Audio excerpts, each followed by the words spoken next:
Welcome to another edition of the Last Negroes at Harvard podcast. I'm Kent Garrett. There were 18 of us in the Harvard College class of 1963. We are all over 83 years old now, and for the last 5 years we have produced a weekly podcast. Our guest this week is Alice Lovejoy. She is a film and media historian and a professor at the University of Minnesota. She's trained in filmmaking and has worked as a film critic and curator in New York and Prague. Her criticism has appeared in venues such as Reverse Shot, Cinepur, and Film Content, where she is a former editor. Her latest book is titled Tales of Militant Chemistry, The Film Factory in a Century of War. I'm joined by 20 of my Harvard classmates. Bill. I've already kind of introduced myself. I live in 20 years in the Navy, nuclear power, nuclear weapons, research and development and testing, and retired from the Navy, worked for Westinghouse for a while, making and operating power plants fueled by municipal garbage. And that turned out not to be a very good business for various reasons.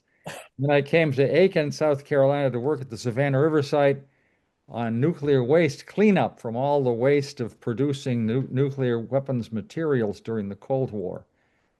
So on my background, I'm a professional nuclear power, nuclear weapons guy.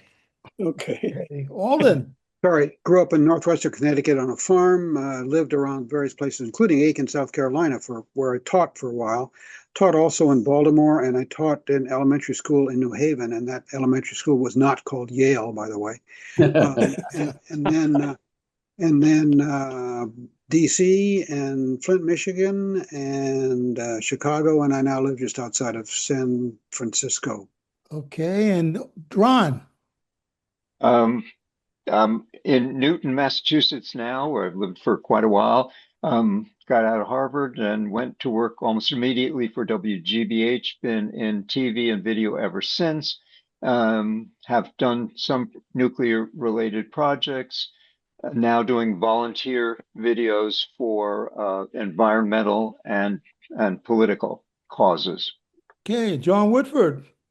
Hi, here in Ann Arbor, Michigan, where I edited a university publication for about 20 years, and before that in newspapers and magazines in New York and Chicago. Okay, Jerry. Jerry Secundi. I'm in Chile, Pasadena, California. Environmental lawyer specializing in water quality. Spent a couple of years in the Peace Corps in Cusco, Peru, and am semi-retired. Okay, Liz. Hi, I'm Liz Maury. I live right outside of Washington, D.C., but I identify as a Southern Californian. Grew up in L.A., but then spent many years on the East Coast. I'm a almost completely retired clinical psychologist, and I did my dissertation using kids who were in an inner city school in New Haven, Connecticut. So just to let you know. Very interested in my enslaving ancestors in Charlottesville, Virginia, one of whom was one of the statues that was taken down off Monument Row in Richmond. So that's me. Okay, Roger. Oh, hi. Roger Phillimore, English living in Ireland for many years, and family historian and a gardener, I suppose, by trade. Okay. That's my story. John Enridge. Hi, I'm John Ehrenreich. Grew up in Philadelphia, and I've had many different careers. After college, I went to graduate school in New York in cellular biology, but was derailed by the anti-war movement. And then sort of wandered around and eventually retrained in clinical psychology. I'm currently living in Western Connecticut, but I'm about to move to the DC area. And if there's lots of noise in the background, it's because we're having the house painted before we go and doing things. All right, George. Excuse me, George Jones, class of 63, currently living in Ann Arbor, Michigan. and I'm a retired biochemist slash molecular biologist, and I'm still able to find projects that I can do without a laboratory. Very good. Good. Hamp. From New York and Boston originally, now in Nashville, clinical psychologist. I too wandered around and was derailed by the anti-war movement before I got into psychology.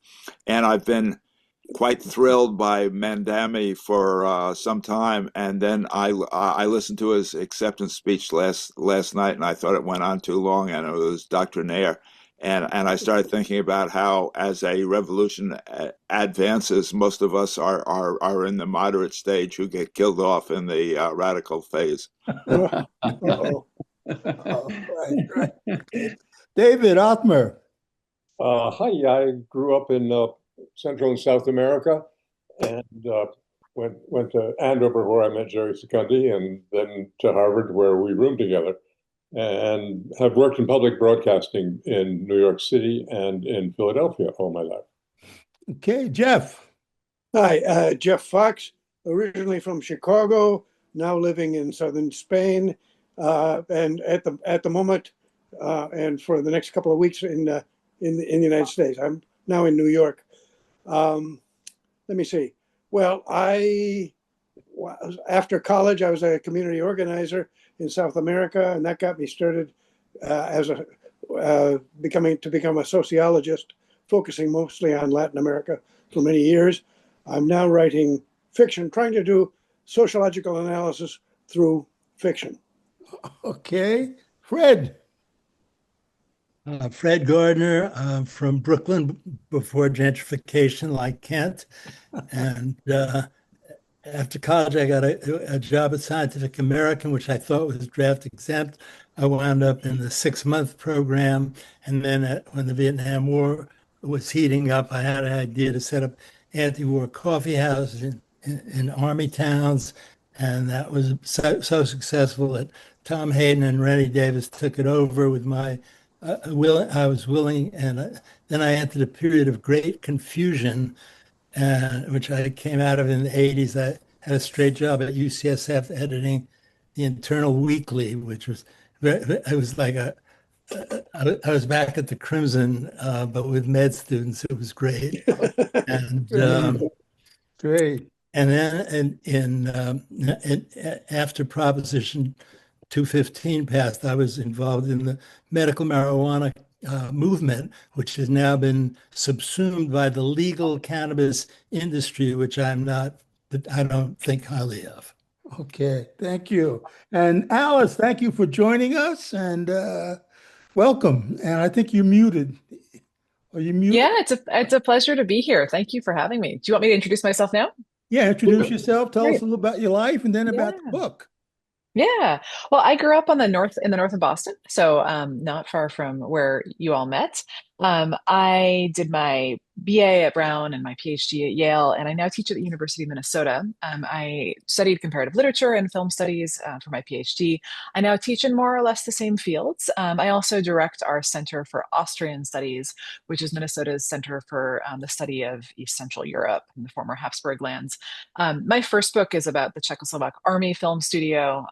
Before becoming an academic, I worked as a film critic and a magazine editor. I did some filmmaking as well. And the book that we're talking about today is my most recent book, Tales of Militant Chemistry, The Film Factory in a Century of War, which came out from the University of California Press in August. And this is a book that is, in many ways, I describe it as a chemical history of film. That is, it's a story of film, primarily the film used to make motion pictures, seen through the lens of the international chemical industry, which is not usually how we look at film, right? We look at film typically in terms of images, in terms of narrative, in terms of the large entertainment industries about it. But I think about things like the chemicals that were used and the raw materials that were used and the factories and people and political histories that run through this as well. So this is a story that plays out on the one hand through the Tennessee Eastman Corporation, which was Kodak's main chemical subsidiary for most of the 20th century. It's now known as Eastman Chemical. It's still around in Kingsport, Tennessee. Tennessee Eastman was where Kodak started making cellulose acetate for non-flammable film, 16 millimeter film. As some of you in this room will know, a really huge advance for film technology, especially documentary film technology in the 20th century, second half. It was also a major weapons manufacturer during World War II, starting with the mass production of RDX, Research Department Explosive, which is an anti-submarine explosive. At one point during World War II, Tennessee Eastman and Eastman Kodak were running the world's largest ammunition plant, making RDX in Tennessee. The company then moved Tennessee Eastman moved to Oak Ridge, where it was asked to operate the Y-12 uranium separation plant. So that was a major project, one of the three largest installations at Oak Ridge. Tennessee Eastman and Eastman Kodak were very involved with it. And I think through these links between the chemistry of film manufacturing and the chemistry of weapons manufacturing, and then look to what was happening after the war when Kodak's factories became some of the first places, or in fact, I think really the first places to track how widespread fallout was from nuclear testing. And this was because the films that they were making were very sensitive to radiation and could track where fallout was arriving. And now the book has a second half to it. It's sort of running in parallel to this Kodak and Tennessee Eastman story, which is about the Agfa company in Germany and its films, and in particular, its factory in the East German town of Wöfen, which is next to Bitterfeld, really the center of the East German chemical industry. And I look at how this factory emerged really through a process of diversification, not unlike the process that gave birth to Tennessee Eastman. And I think about its work for the Nazi government in terms of making film, but also making rayon fibers. And that is one of the larger points at the heart of the book, is that things like rayon, artificial fibers that are plastic in one way or another, are made from the same substances that make film. And when we think about film within this larger industrial context, which includes rayon and includes plastics and includes weapons and other things, we have to think of the film industry somewhat differently. We can't, again, only think of it as a matter of entertainment or of images or of education or whatever else we're using film for or photography for. We have to think of it as part of a larger industrial process of larger industrial, chemical, and political dynamics. That's kind of a summary. How did you happen to think of looking at film, the substance, that way from your previous focus on the cultural and literary and artistic nature of film? It's a great question. And I think when you're making films, when you are working with film, it's so clear that it's such the physicality and the materiality of the substance is so clear, right? When you're processing it, you're using chemicals.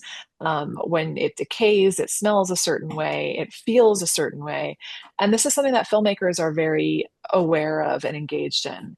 And so I think having studied filmmaking as an undergraduate and done some filmmaking after college, this was work that really informed how I approach this.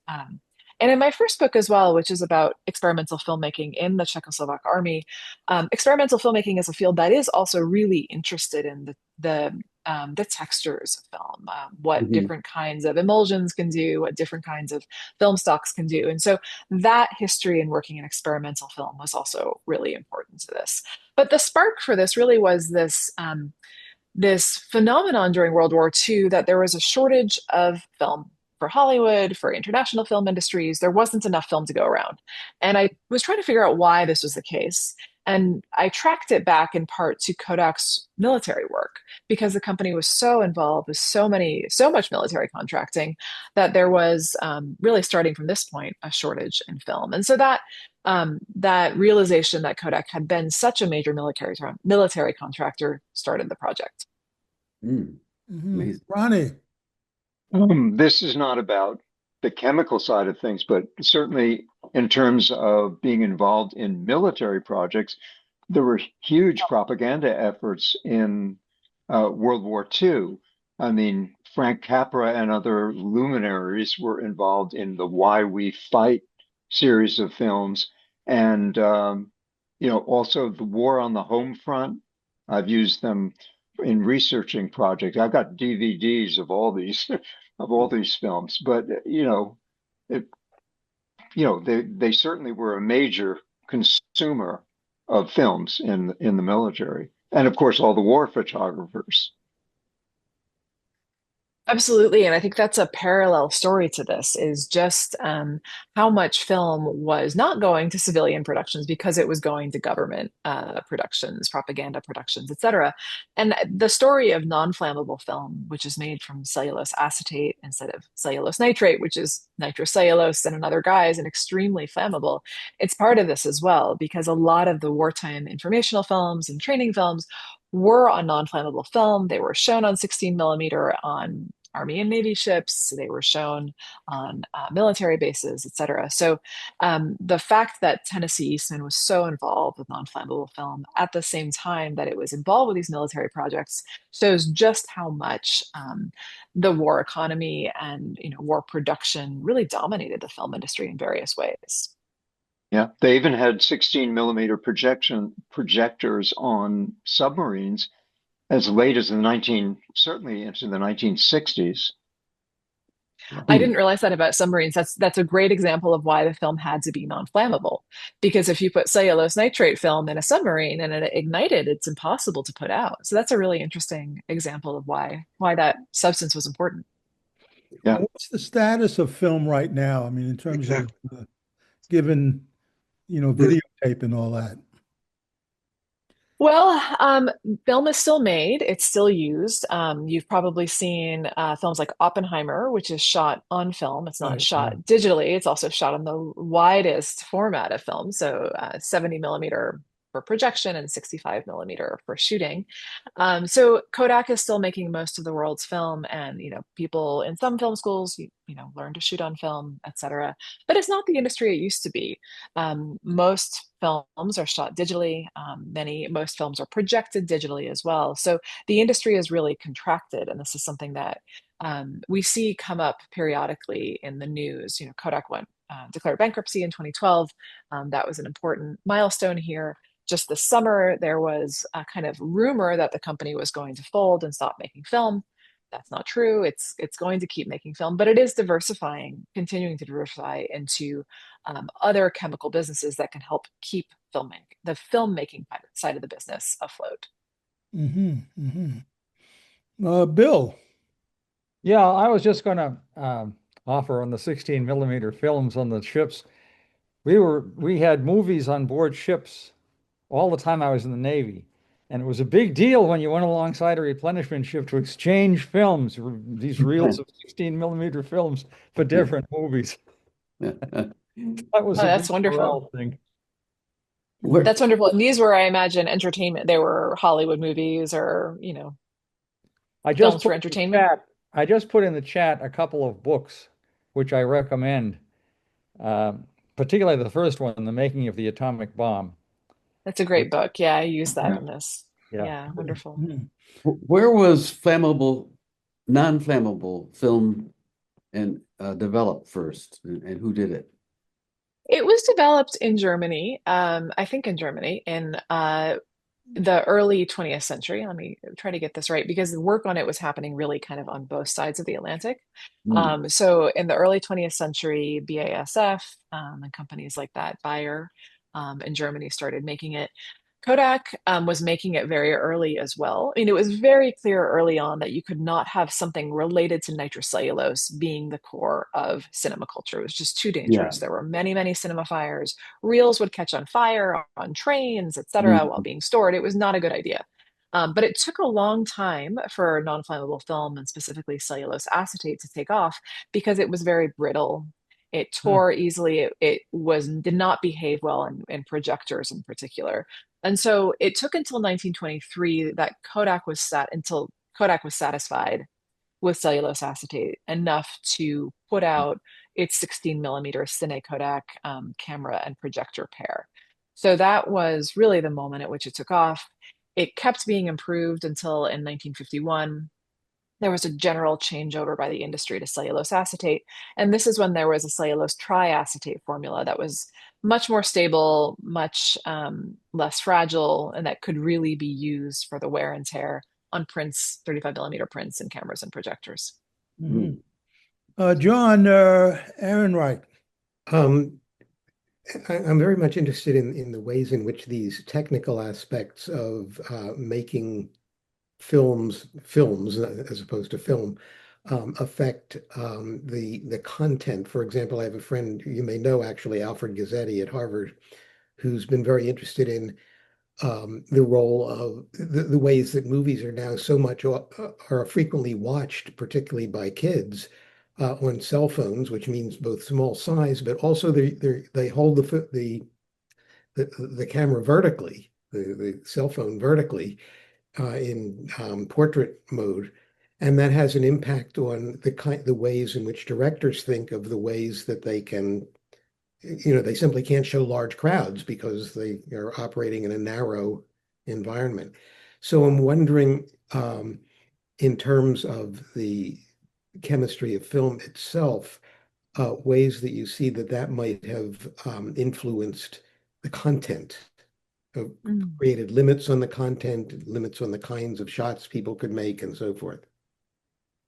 Yeah, there's one moment. It's a great question. And I think it is very related. I think the question of non-flammability, which is what I look at in particular in this book about film base, right? The non-flammability of the celluloid base that emulsion goes on top of. I think that's really important. And one moment I talk about is the very famous photograph of the explosion of the bomb that was dropped over Hiroshima. That image that I think we've all seen and we all know was something that wasn't supposed to happen. So they had equipped a plane with all sorts of fancy photographic equipment to go the Enola Gay to photograph the bomb. But the equipment didn't work. The plane was positioned the wrong way. It didn't pan out. However, there was a tail gunner sitting in the back of another plane who had just a little, military camera.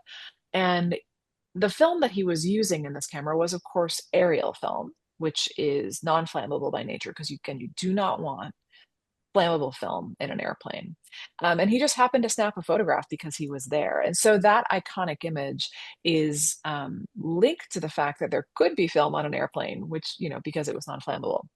As to the question of what mainstream films and narrative films look like because of chemistry, this is a history we can track through emulsion chemistry, which is kind of an organic chemistry that I don't get into very much in this book.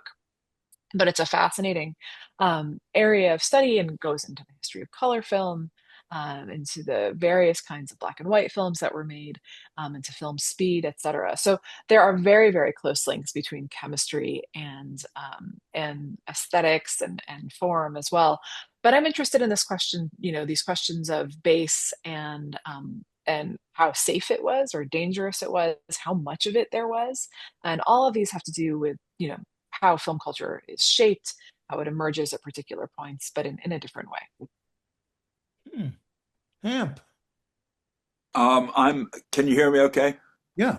Yeah. I'm very interested in the intersection of the individual and the social or the political and the internal and the external. And I realize listening to you that film brings that together in a very curious way, because how much did taking snapshots alienate people from themselves, and how is that as well as revealing things through film about internal stuff, but the external aspect of seeing ourselves in a snapshot, or today the use of cell phones so much, and how did that fit in with alienation, seeing yourself from the outside? That's a great question, and one that I don't explore in the book, but let me see if I can answer it. I think there's especially with 16 millimeter and non-flammable film, this is something that makes it much more possible for people to film their lives, to make home movies, their family lives, their work lives, perhaps, their vacations, et cetera. I mean, it's quite expensive at first, but so there are some economic limitations of who it can reach. But once we get into 8mm, some of the expense goes down as well. So Super 8, right, cameras that you might have had at home as a kid. And so I think those questions of how we relate as people to our communities and to our world are tied up with these technologies, with how small they are, how easy to manipulate they are, how easy to load the film is in the camera. And one of Kodak's innovations, especially with 8mm, was a cartridge film. So the idea that you could sort of send it off to be processed and you wouldn't necessarily have to do the complex work of loading a 16mm camera, which is not always easy to do, or a 35mm camera. So yeah, I think this is something that has to do perhaps with the technologies themselves, how easy they are to manipulate, how affordable they are, et cetera. Ron. You talk about the change in the base of the film, but you could write a whole other book about the history of the emulsion of the film, the stuff that actually records the silver halide crystals and all that, because that really changed every development. I mean, first of all, to be sensitive to light, and then to be sensitive to light indoors. I mean, it totally, it changed with every development. You know, even in the 1960s, 70s, 80s, if you're shooting on film, you had to carry big lights around because it wasn't sensitive enough. Now, with iPhone 17, you can practically shoot in the dark, and it has a much better image than 16mm would have a couple of decades ago. So, there's a huge influence just on the, because of the emulsions, and also because of the size of the film, the change from 35mm to, let's say, 8mm. The medium is the message, as McLuhan said, and it sure applies to film, both the base, the emulsion, and the size. Absolutely, absolutely. And I think, one of the things the book is tracking are the military linkages through this. And we can also see those links through emulsion. One of the things that the book talks about is the history of poison gas during World War I, and how poison gas was made from dye-making chemicals like chlorine and phosgene that weren't being used during the war because of the naval blockade. But the same kinds of chemicals go into film emulsion, dye-making chemicals. That's how AGFA emerged, was originally as a dye manufacturer and then turning into a photographic manufacturer. But your point is really well taken, and I'm glad you were at WGBH, which I grew up with very, very memorably. And the work in cinema verite that was emerging in the 60s and 70s really depended on these questions of speed and light and on portability too, which, Ricky Leacock was there exactly next door at MIT, Pennebaker in New York. Exactly. Yeah. So those histories are technological histories, but they're also of cameras, but they're also histories of film stock, and its sensitivity to light. Mm-hmm. Jeff. Yeah, I'd like you to go back to your remark about poison gas during the war. They used chemicals that were available but were not in use because they would ordinarily be used for textiles that were not being produced. Is that right? Have I got you right? Yeah, so one of the things that I focus on in the book is the question of trade in chemicals and how important this was to, and particularly to Eastman Kodak's development of its very, very well-known research laboratory, which in Rochester, which was a major driver in photochemical history. So before World War I, the United States imported most of its organic chemicals from Germany, which had the world's largest chemical industry, most developed. The United States did not have its own very well-developed organic chemical industry. But when the naval blockade came into effect, those German chemicals were sitting idle, right? They weren't used. And part of the history of poison gas is a history of organic chemicals that were used for dye making, which was a big part of Germany's chemical industry history, being used for poison gas. So it's a history of dual use, right? In that term, where something will have a military and a civilian application. And one of the things the book discusses as well is how film factories, because they were used to working with these chemicals, and because they were used to working with highly toxic airborne chemicals, became either sites for producing poison gas in the case of the Pathé Company in France, or bottling poison gas in the case of Agfa's factory. So again, we have these interesting industrial histories here that think through how toxic it was always to manufacture film, because of nitric acid, for instance, which is very, very corrosive, which had always been part of film, that made film factories useful places for war production.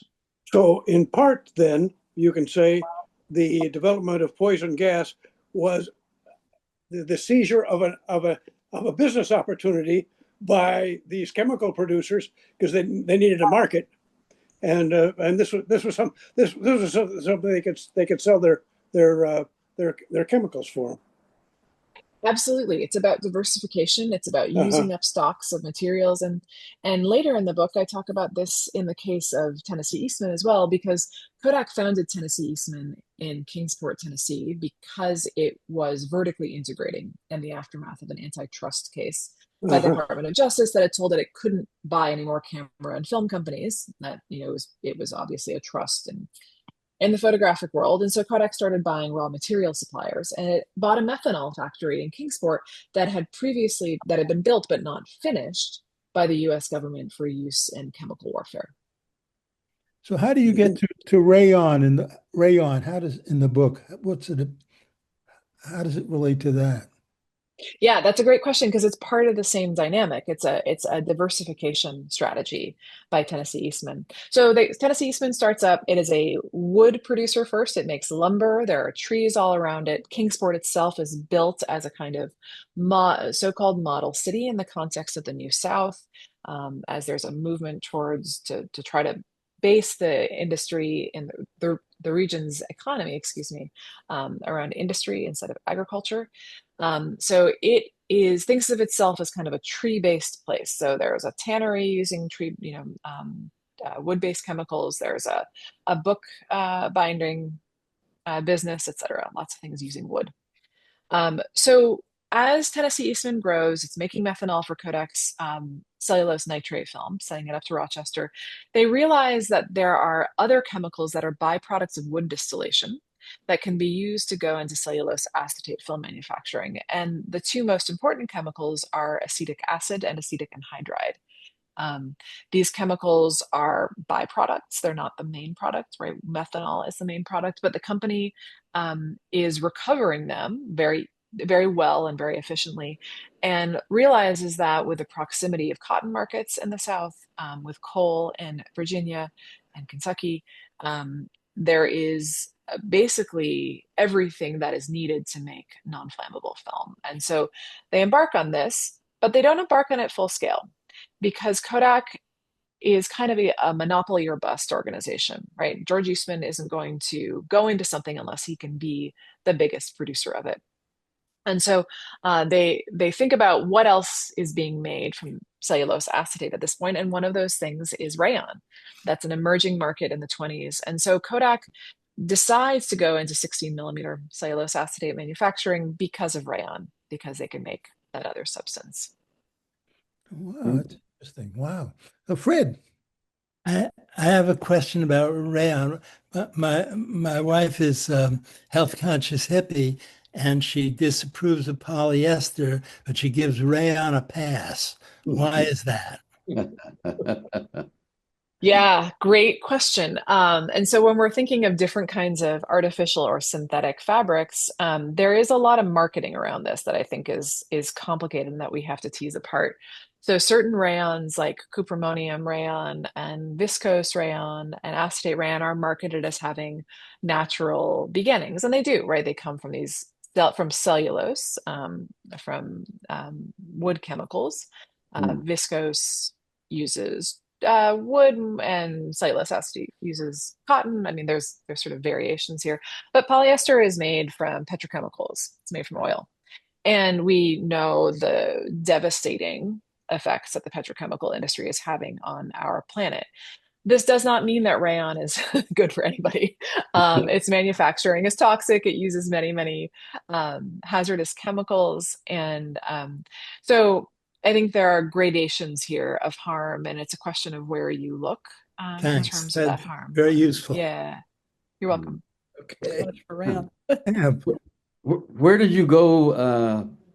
Where did you have to go to research all of the manifold aspects of your topic?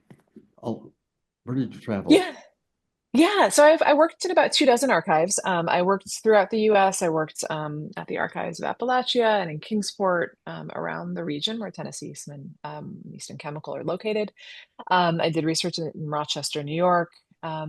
I also did research in Germany at the Federal Archives, the AGFA archives, and the Film Museum there, and in the Buchenwald archives, the concentration camp Buchenwald, because part of the story looks at forced labor in AGFA's film factory at people who were deported from Eastern Europe and forced to work in these factories, some of whom came from Ravensbrück and Buchenwald.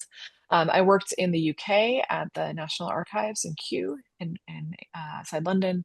I worked in France at the Pathé Archives. So just a number of places that put this story together that is really an international story, because I do go into the Belgian Congo as well to think about the uranium that was being processed at Y12 by Tennessee Eastman. Hmm. And what about Fuji? Did you do anything with? Great question. I would have loved to. Mhm. I did not. There are people working on this now, which I'm really glad about. But it is linked up, of course, with this history. Interestingly, in during World War II, when there was knowledge transfer between German scientists at AGFA and Japanese scientists at Fuji through a kind of fascist, scientific links. Hmm. Hamp. I nodded sagely when you answered my question before, but I didn't really phrase it well enough.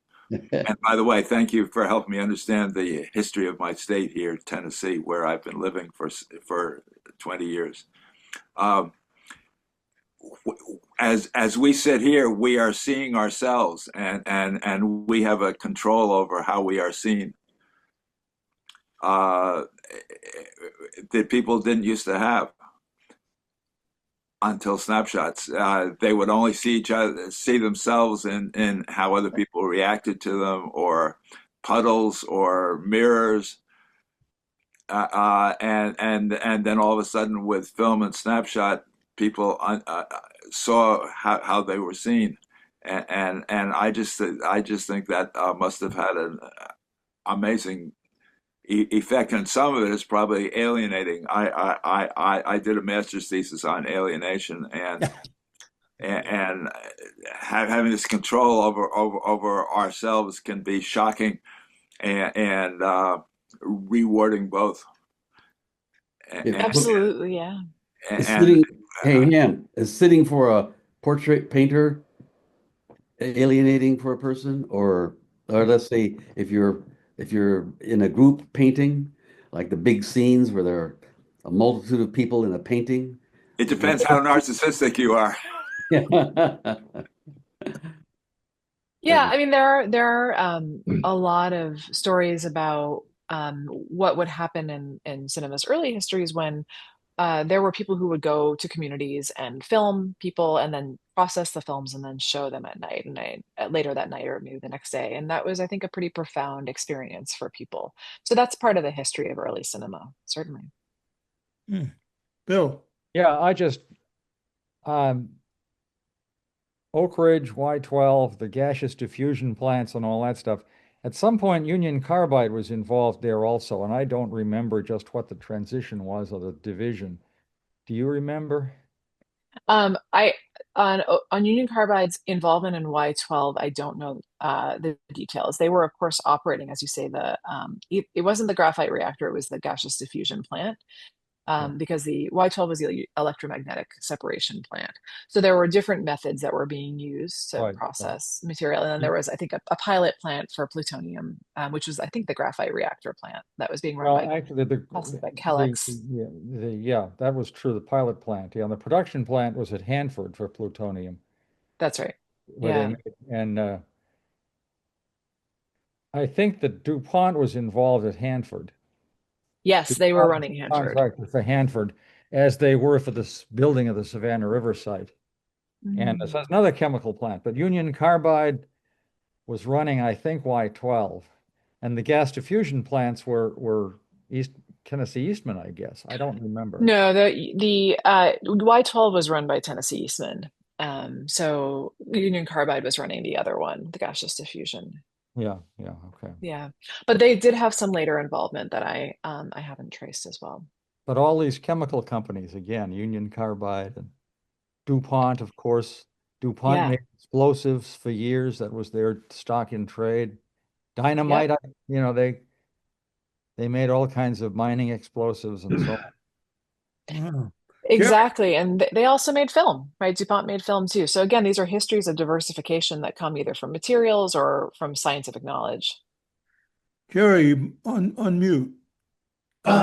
Thank you. Alice, just curious, slightly different question. All of these early films that were highly flammable, are they being converted to digital? Can they be converted to digital? Are we, from a historical point of view, are we able to save them? They're being archived, and actually it's much more stable to archive them on their original format than it is to convert them. The problem with digital is that you need to have a new format every few years, that things become obsolete very quickly. So archiving film on cellulose nitrate is fine if you have the appropriate ways to do it and to control it. Also the same for acetate. So that's generally I think the standard in archival preservation is to use film as the way to keep the original. Well, just since you just said something about not converting it because digital changes frequently, for all these old 8mm films that I have, should I not be converting them to digital because things are going to change? Well, you should definitely be converting those to digital. And I think the thing about archives is that they have the capacity to show them too, right? They'll still have the projectors, and maybe you have an 8mm projector at home. But I think for home movies, I would certainly do this with my own home movies. I have some of my grandfather's 16mm footage from the war, from World War II, in my attic. And that is something that I would digitize just for family use. Right. George. So I don't know whether this is a question related to your work or not, Alice, but I'll ask it anyhow.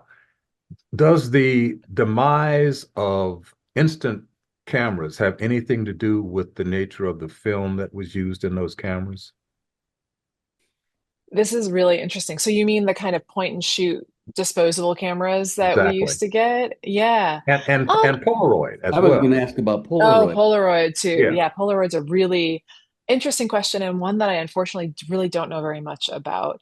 So I think if I was to kind of hazard a guess here, I think the history of these disposable cameras and Polaroid is more linked to what we're doing now with our cell phones and the instantaneity of being able to have an image and to take an image. So yeah, in that sense, I think there is a major market for film that disappeared when it became much cheaper and more convenient just to have one machine that we use to take photographs.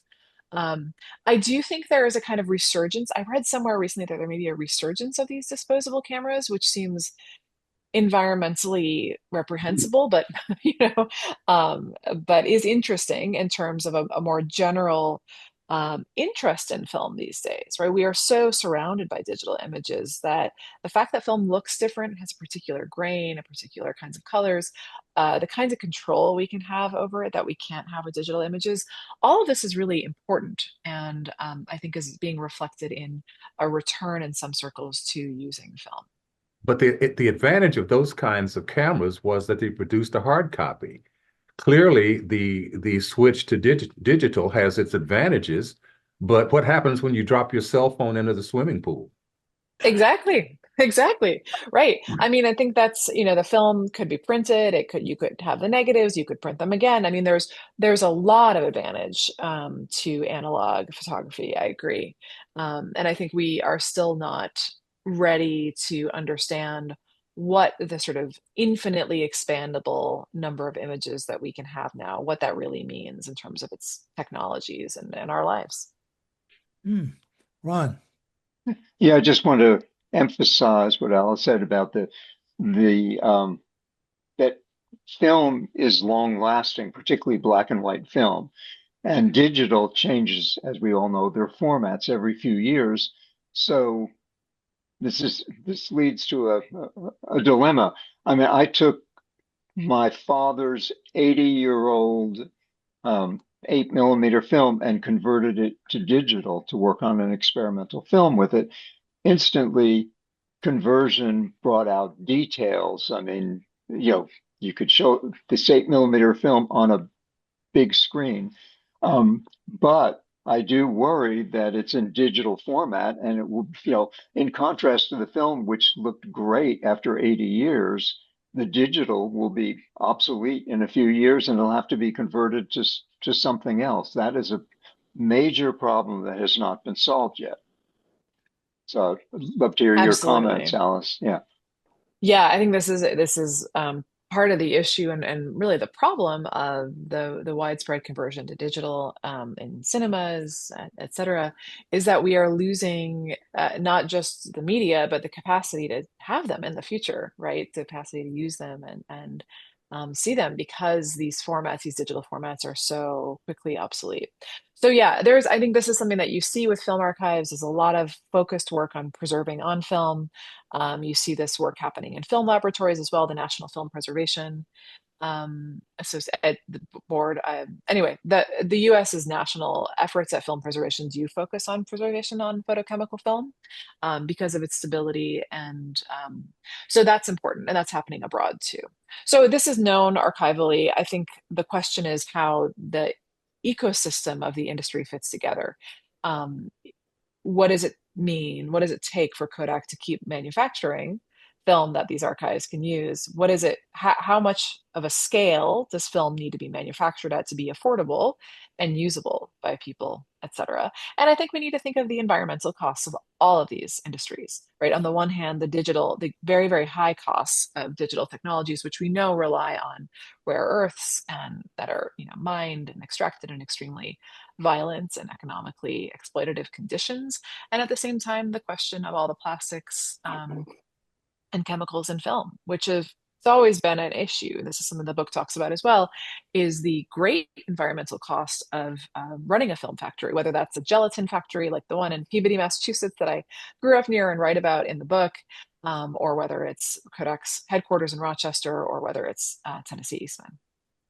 Maybe we should go back to an oral society where we sit around a campfire and just tell each other stories. That doesn't require any Maybe we don't have a digitization. choice. We may not have a choice. But then again, campfires are are environmentally harmful. So what can you do? And I think, this is one of those questions that is where we have to weigh things against one another and say, I think there's great value in the moving image. I think there's extraordinary aesthetic and political and social value in film as film. And I want it to still be around.